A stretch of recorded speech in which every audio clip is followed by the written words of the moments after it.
Well, you guys all have interesting stories. Let's hear from Dick. My name is Dick Wan. I grew up on a farm near Summitville, Indiana. Enlisted in the Air Force on October 15th, 1942. And then it seemed like it took forever till I got my pilot's wings and went through transition and went through operational training and finally got to the 8th Air Force in December of 1944, which was not a very good time to go because the Battle of Bulge had just started. They asked our crews to be ready to fly a mission every day in support of the ground troops. But those of you that were there know what a miserable winter that was. And I flew a lot of missions over Germany, but we'd get a recall or we couldn't see. If you couldn't see where you're going to bomb, you didn't take the risk of bombing on a friendly, one of your own. So I'm just a little more experienced than you. Then I got shot down on my second mission. So I didn't pay off very well. But anyway, there's some interesting experiences of that. My tail gunner was in the infantry. He asked to get into the Air Force. He was training down Mineral Wells, pretty close to where I trained down at Fort Worth Army Airfield. And the outfit that he left when he was approved to go into the Air Force, when he came down in his parachute over Germany, he came down right on the cadre of people that he had left from the infantry. I've even got a better story than that. My flight engineer, he had gone to Weatherford, Texas for his high school. He had not seen a classmate for 5 years.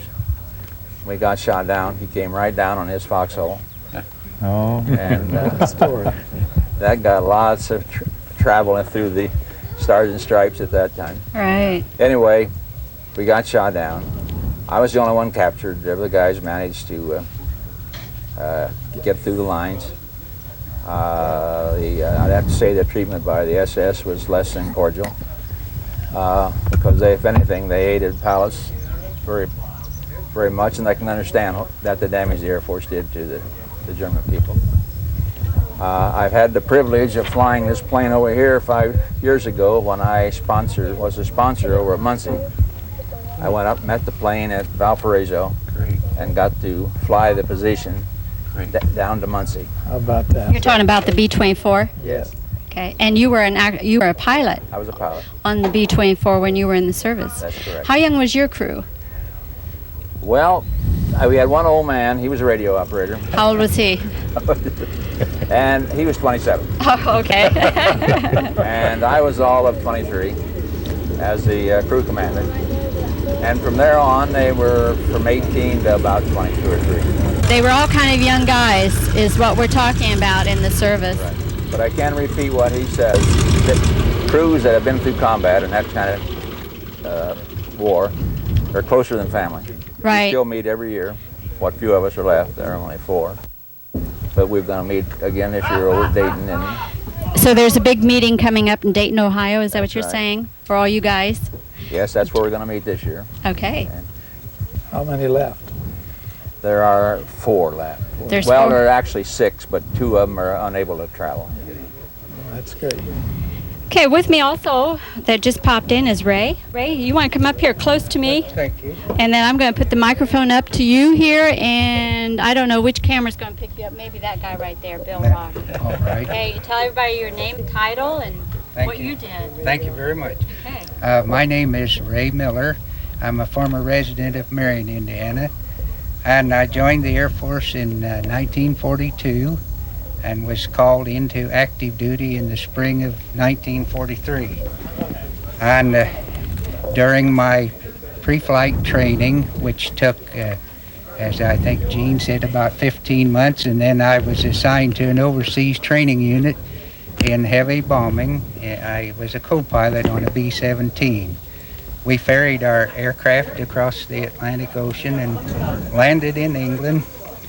And the procedure in those days, in the fall of 1944, was to send the pilot and co-pilot with an experienced crew, at least 2 missions.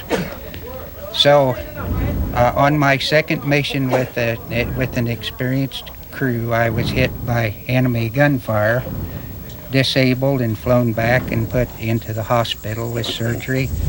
And I was incapacitated for 13 missions. In the meantime, my crew continued to fly, and this was strictly against the rules, but when they returned from a mission, they would come and buzz the hospital where I was located, and I'd know that they returned safely. Well, when I recovered from my wounds, I rejoined our crew, and I flew the remainder of their tour of missions, which in those days was 35. Our tour of missions ended in March of 1945.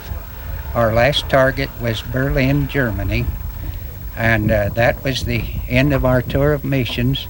So when I returned to the base, our crew was sent to be reassigned, and my squadron commander, which I didn't mention, 452nd Bomb Group, 728 Squadron, many of you are familiar with that. We were located in Deetham Green, a little village in the eastern part of England. So to get back to my story, when our crew was reassigned back to the United States for a leave, my squadron commander said, "You may go back with them." So I came back to the United States in March of 1945 and was reassigned to the West Coast with the B-25 group. I assume the purpose was to go ahead to the Asian theater. Well, meantime, we didn't know, but the preparations were made to drop the big ones, as you mentioned. So they came with alternative for us. Those who had garnered enough points could be released from service. So I had accumulated enough points, so I elected to go home in July of 1945. So that basically is my story.